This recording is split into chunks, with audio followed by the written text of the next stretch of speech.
ಕ್ರಮ ಕೈಗೊಂಡಿದ್ದೀರಾ ಅಥವಾ ಏನೇನು ಅವೇರ್ನೆಸ್ ಮಾಡ್ತಾ ಇದ್ದೀರಾ ಸರ್? ಈ ಮಾದಕ ವಸ್ತುಗಳ ಒಂದು ವಿರುದ್ಧ ಕಾರ್ಯಾಚರಣೆಯಲ್ಲಿ ಪೊಲೀಸ್ ವ್ಯವಸ್ಥೆ ಜೊತೆಗೆ ಸಾರ್ವಜನಿಕರ ಪಾತ್ರ ಬಹಳ ಮುಖ್ಯವಾಗಿರುತ್ತದೆ.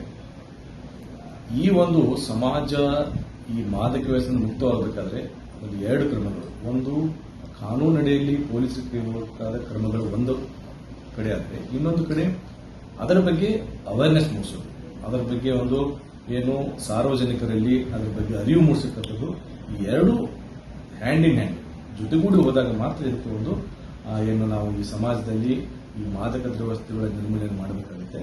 ಪೊಲೀಸರು ತಮ್ಮ ಕಾನೂನಿನಲ್ಲಿ ಏನು ಕ್ರಮ ಕೈಗೊಳ್ಳಬೇಕಾಗಿರ್ತಕ್ಕಂಥದ್ದಂದ್ರೆ, ಈ ಮಾದಕವನ್ನ ಯಾರು ಮಾರ್ತಾ ಇರ್ತಾರೆ ಅಂತವ್ರನ್ನ ಐಡೆಂಟಿಫೈ ಮಾಡಿ ಅವ್ರನ್ನ ಹಿಡಿದು ಮಾದಕ ವಸ್ತುಗಳ ಜೊತೆಯಲ್ಲಿ ಅವ್ರನ್ನ ಹಿಡಿದು ದಸ್ತಗಿರಿ ಮಾಡಿ ಅದಕ್ಕೆ ಸೂಕ್ತ ಸಾಕ್ಷ್ಯಾಧಾರಗಳು ಕಲೆ ಹಾಕಿ ನ್ಯಾಯಾಲಯದಲ್ಲಿ ಅವರಿಗೆ ಶಿಕ್ಷೆ ಆಗುತ್ತಾ ನೋಡ್ಕೋಬೇಕು.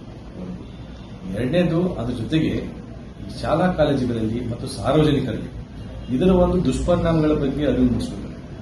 ಏನು ಮಾದಕ ವಸ್ತುಗಳಿಂದ ಯಾವ್ಯಾವ ದುಷ್ಪರಿಣಾಮಗಳಾಗ್ತವೆ? ಮಾದಕ ವಸ್ತುಗಳಿಂದ ನಮಗೆ 3 ಥರದ ದುಷ್ಪರಿಣಾಮಗಳಾಗ್ತವೆ. ಒಂದು, ಅವನ ಆರೋಗ್ಯದ ಪರಿಣಾಮಗಳಾಗುತ್ತೆ. ಅದರ ಜೊತೆಗೆ ಅವನ ಒಂದು ಆರ್ಥಿಕ ಪರಿಸ್ಥಿತಿಗೆ ಕೂಡ ಅದು ಆಗುತ್ತೆ. ಅದರ ಜೊತೆಗೆ ಸಾಮಾಜಿಕ ಒಂದು ಪಿಡುಗು, ಏನು ಸಮಾಜದಲ್ಲಿ ಈ ತರ ಆಗ್ತಾ ಇದ್ದಾಗ ಏನಾಗುತ್ತೆ, ಅವನು ಸಮಾಜದ ಮೇಲೆ ಅವನು ಯಾವ ತರ ಅವನಿಗೆ ಪರಿಣಾಮ ಬೀರುತ್ತಂದ್ರೆ, ಈಗ ಅವನು ಯಾರೋ ಒಂದು ಡ್ರಗ್ಸ್ ತಗೋತಾ ಇರ್ತಾನೆ, ಅವನಿಗೆ ಪದೇ ಪದೇ ಡ್ರಗ್ಸ್ ದುಡ್ಡು ಬೇಕಾಗುತ್ತೆ. ದುಡ್ಡು ಬೇಕಾದಾಗ ಏನ್ ಮಾಡ್ತಾನೆ ಅವನು, ದುಡ್ಡು ಸಿಗದೇ ಇದ್ದಾಗ ಈ ಕೃತ್ಯಗಳಿಗೆ ಕಷ್ಟಪಡ್ತಾನೆ.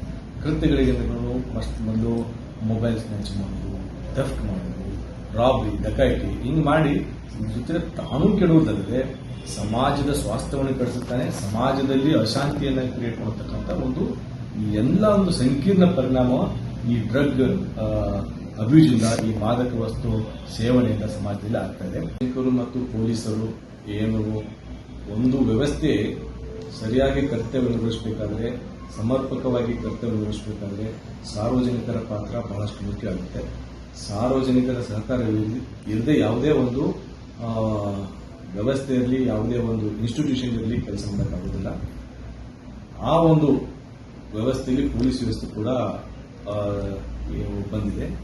ಪೊಲೀಸ್ ವ್ಯವಸ್ಥೆಯಲ್ಲಿ ಸಾರ್ವಜನಿಕರ ಪಾತ್ರ ಬಹಳ ಮುಖ್ಯವಾಗಿರುತ್ತದೆ. ಯಾಕಂದರೆ ಪೊಲೀಸರು ಕೂಡ ಸಾಮಾನ್ಯ ಮನುಷ್ಯರಂತೆ ಏನು ಕರ್ತವ್ಯ ನಿರ್ವಹಿಸಬೇಕಾದ್ರೆ ಬೇರೆ ಬೇರೆ ತರ ಮಾಹಿತಿ ಬರಬೇಕಾಗುತ್ತೆ. ಬೇರೆ ಬೇರೆ ತರ ಮಾಹಿತಿ ಕೊಡ್ತಕ್ಕಂಥವ್ರು ಸಾರ್ವಜನಿಕರು ಕೊಟ್ಟಿರ್ತಕ್ಕಂಥ ಮಾಹಿತಿಯನ್ನು ಆಧರಿಸಿ ನಾವು ಕಾರ್ಯಾಚರಣೆ ಮಾಡಿ ಇಂಥ ಎಲ್ಲ ಡ್ರಗ್ಸ್ಗಳನ್ನ ಅವನು ಪತ್ತೆ ಹಚ್ತಾ ಇರ್ತವೆ. ಸೊ ಈ ಒಂದು ನಿಟ್ಟಿನಲ್ಲಿ ಸಾರ್ವಜನಿಕರಿಗೆ ಕೋರೋದೇನೆಂದರೆ, ಈ ಒಂದು ಡ್ರಗ್ ಮುಕ್ತ ಏನೊಂದು ಸಮಾಜವನ್ನು ನಿರ್ಮಾಣ ಮಾಡಬೇಕಾದ್ರೆ ನಮ್ಮ ಸಾರ್ವಜನಿಕರು ಪೊಲೀಸ್ ಇಲಾಖೆ ಜೊತೆ ಕೈ ಜೋಡಿಸಬೇಕಾಗುತ್ತೆ. ತಾವು ತಮ್ಮ ಒಂದು ಸುತ್ತಮುತ್ತಲ ಪರಿಸರದಲ್ಲಿ ತಾವು ಕಂಡಿರ್ತಕ್ಕಂಥ ಏನಾದರೂ ಈ ತರ ಡ್ರಗ್ ವ್ಯಸನಿಗಳಿರ್ಬೋದು, ಡ್ರಗ್ ಮಾರಾಟಗಾರರು ಪೆಡ್ಲರ್ಸ್ ಇರ್ಬೋದು, ಅಥವಾ ಡ್ರಗ್ ಮಾರಾಟದ ಜಾಲದ ಬಗ್ಗೆ ಏನಾದರೂ ತಮಗೆ ಮಾಹಿತಿ ಇದ್ರೆ ಖಂಡಿತವಾಗ್ಲೂ ಹತ್ತಿರದ ಪೊಲೀಸ್ ಠಾಣೆಗೆ ತಾವು ಮಾಹಿತಿ ಇರಬಹುದು ಅಥವಾ 112ಗೆ ಮಾಹಿತಿಯನ್ನು ಕೊಡಬಹುದು. ಅದರ ಜೊತೆಗೆ ಯಾರೇ ಮಾಹಿತಿ ಕೊಟ್ಟರು ಸಹಿತ ನಮ್ಮ ಪೊಲೀಸ್ ವ್ಯವಸ್ಥೆಯಲ್ಲಿ ಅವರ ಒಂದು ಏನು ಐಡೆಂಟಿಟಿ ಅನ್ನ ನಾವು ಬಹಿರಂಗಪಡಿಸೋದಿಲ್ಲ. ಅವರ ಐಡೆಂಟಿಟಿನ ನಾವು ನಮ್ಮ ಸೀಕ್ರೆಟ್ ಆಗಿ ಇಟ್ಕೊಂಡಿರ್ತೇವೆ. ಅದರ ಜೊತೆಗೆ ಅವರು ಕೊಟ್ಟ ಮಾಹಿತಿಯನ್ನು ಆಧರಿಸಿ ನಾವು ಕಾರ್ಯಾಚರಣೆ ಮಾಡಿ ಏನು ಈ ತರ ಡ್ರಗ್ಸ್ ಎಲ್ಲ ಕೂಡ ಸೀಸ್ ಮಾಡಿದಾಗ ಖಂಡಿತವಾಗ್ಲೂ ಅವರಿಗೆ ಯಾವುದೇ ರೀತಿಯ ತೊಂದರೆ ಆಗದ ಹಾಗೆ ಮತ್ತು ಅವ್ರನ್ನ ಕಾನೂನಾತ್ಮಕವಾಗಿ ಏನು ಅವ್ರಿಗೆ ನನಗೆ ಕೋರ್ಟಿಗೆ ಹೋಗಬೇಕು ಅದು ಬಿಟ್ಟು ಇದು ಇರುತ್ತೆ ಅಂತದನ್ನ ಅವ್ರನ್ನ ಸ್ವಲ್ಪ ಮುಕ್ತಗೊಳಿಸಿ ಅದಕ್ಕೆ ಅವಕಾಶ ಕೊಡ್ತೇನೆ. ನಮಗೆ ಕೊಟ್ಟಿರ್ತಕ್ಕಂಥ ಮಾಹಿತಿಯನ್ನು ಆಧರಿಸಿ ಪೊಲೀಸರೇ ಕಾರ್ಯಾಚರಣೆ ಮಾಡಿ ಅದಕ್ಕೆ ಸೂಕ್ತ ಕಾನೂನು ರೀತಿ ಕ್ರಮ. ಸಾರ್ವಜನಿಕರಲ್ಲಿ ಕಳಕಳೆ ಮನವಿ, ನಿಮ್ಮ ಸುತ್ತಮುತ್ತ ಏನಾದರೂ ಈ ತರ ಡ್ರಗ್ ವ್ಯಸನಿಗಳು ಅಥವಾ ಡ್ರಗ್ ಮಾರಾಟ ಜಾಲಗಳ ಬಗ್ಗೆ ಏನಾದರೂ ಮಾಹಿತಿ ಇದ್ದರೆ ಖಂಡಿತವಾಗ್ಲೂ ಪೊಲೀಸರಿಗೆ ಯಾವುದೇ ಹಿಂಜರಿಕೆ ಇಲ್ಲದೆ, ಯಾವುದೇ ಭಯವಿಲ್ಲದೆ ತಾವು ಬಂದು ತಿಳಿಸಬೇಕು. ತಮ್ಮ ಒಂದು ಐಡೆಂಟಿಟಿಯನ್ನು ಕೂಡ ಸೀಕ್ರೆಟ್ ಇರಬೇಕು. ಕ್ಲಾಸಿಫಿಕೇಶನ್ ಮಾಡ್ತೇವೆ. ಒಂದು ನ್ಯಾಚುರಲ್ ಆಗಿರ್ತಕ್ಕಂಥದ್ದು, ಮತ್ತೊಂದು ಸಿಂಥೆಟಿಕ್ ಆಗಿರ್ತಕ್ಕಂಥದ್ದು. ನ್ಯಾಚುರಲ್ ಆಗಿರ್ತಕ್ಕಂಥದ್ದು ಅಂದ್ರೆ ಈ ಗಿಡಮೂಲಿಕೆಗಳಿಂದ ಬರ್ತಕ್ಕಂಥದ್ದು, ಏನು ನಮ್ಮ ಗಾಂಜಾ ಇರ್ಬೋದು, ಅದನ್ನು ನಾವು ಕೆನಾಬಿಸ್ ಅಂತ ಬಿಟ್ಟಿರ್ತೇವೆ. ಅದೇ ರೀತಿ ಓಪಿಯಂ ಅದು ಕೂಡ ಒಂದು ಪ್ಲಾಂಟ್ ಬೇಸ್ಡ್. ಇವು ಪ್ಲಾಂಟ್ ಬೇಸ್ ಆದರೆ ಸಿಂಥೆಟಿಕಲ್ ಬರ್ತಕ್ಕಂಥದ್ದು ನಮ್ಮ ಏನು ಈ ಎಮ್ ಡಿ ಅಂತ ಹೇಳ್ತೇವೆ ಅದು, ಆಮೇಲೆ MDMA ಅದ್ರ ಜೊತೆಗೆ ಬೇರೆ ಸಿಂಥೆಟಿಕ್ ಬೇಸ್ಡ್ ಬಾರ್ಬಿಚರೇಟ್ಸ್ ಇವೆಲ್ಲ ಕೂಡ ನಮ್ಮನ್ನು ಸಿಂಥೆಟಿಕ್ ಅಂದರೆ ಮಾನವ ನಿರ್ಮಿತಗೊಂಡಿರ್ತಕ್ಕಂಥದ್ದು. ಬೇಸಿಕಲಿ ಇವುಗಳನ್ನ ನಿರ್ಮಾಣ ಮಾಡಿರ್ತಕ್ಕಂಥ ಉದ್ದೇಶ ಅಂತಂದ್ರೆ ಒಂದು ಟ್ರೀಟ್ಮೆಂಟ್ಗೋಸ್ಕರ ಮಾಡಿರ್ತಾರೆ. ಅವನನ್ನು ನಾವು ಅಬ್ಯೂಸ್ ಮಾಡ್ಕೊಂಡಿದ್ರೆ that is called as drug abuse.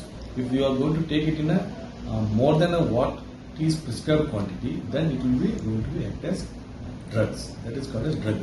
ಮಾದಕ ವ್ಯಸನ ಅಂತಂದ್ರೆ ಸಾಮಾನ್ಯ ಜನರಿಗೆ ಅರ್ಥವಾಗುವಂತಂದ್ರೆ ಯಾವುದೇ ಒಂದು ಚಟಕ್ಕೆ ದಾಸರಾಗೋದಂದ್ರೆ ಯಾವ ವ್ಯಕ್ತಿ ಈ ಮಾದಕ ದ್ರವ್ಯ ವಸ್ತುಗಳನ್ನು ಸೇವನೆ ಮಾಡ್ತಾ ಇರ್ತಾನೆ ಅವನ ಒಂದು ಮೆದುಳ ಮೇಲೆ ಮತ್ತು ಅವನ ಒಂದು ಏನು ನಾವು ಸೆಂಟ್ರಲ್ ನರ್ವ್ ಸಿಸ್ಟಮ್ ಅಂತ ಹೇಳ್ತೀವಲ್ಲ ಅದರ ಮೇಲೆ ಸಂಪೂರ್ಣ ಹಿಡಿತವನ್ನು ಸಾಧಿಸ್ತಕ್ಕಂಥ ಒಂದು ಆ ಕೆಪಾಸಿಟಿ ಈ ಡ್ರಗ್ಸ್ಗಳಿರುತ್ತೆ. ಆ ಟೈಮಿಗೆ ಏನು ಡ್ರಗ್ಸ್ ತಗೋತಾ ಇರ್ತಾನೆ ಅವನಿಗೆ ಪದೇ ತಗೋಬೇಕಂತ ಅನಿಸುತ್ತೆ. ತಗೊಳ್ಳದೇ ಇದ್ರೆ ಅವನಿಗೆ ಏನಿಸುತ್ತೆ ಕನ್ವರ್ಷನ್ ಸ್ಟಾರ್ಟ್ ಆಗುತ್ತೆ. ಕನ್ವರ್ಷನ್ಸ್ ಅಂದ್ರೆ ಕೈ ಒಂಥರ ನಡುವುದಾಗಲಿ ಅಥವಾ ಅವನ ಮೇಲೆ ಅವನಿಗೆ ನಿಯಂತ್ರಣ ಇರೋದಾಗಲಿ, ಒಂಥರ ಕೋಪ ಬರೋದಾಗಲಿ, ಈ ಥರ ಈ ಎಲ್ಲ ಚಟಗಳು ಇವೆಲ್ಲ ಏನು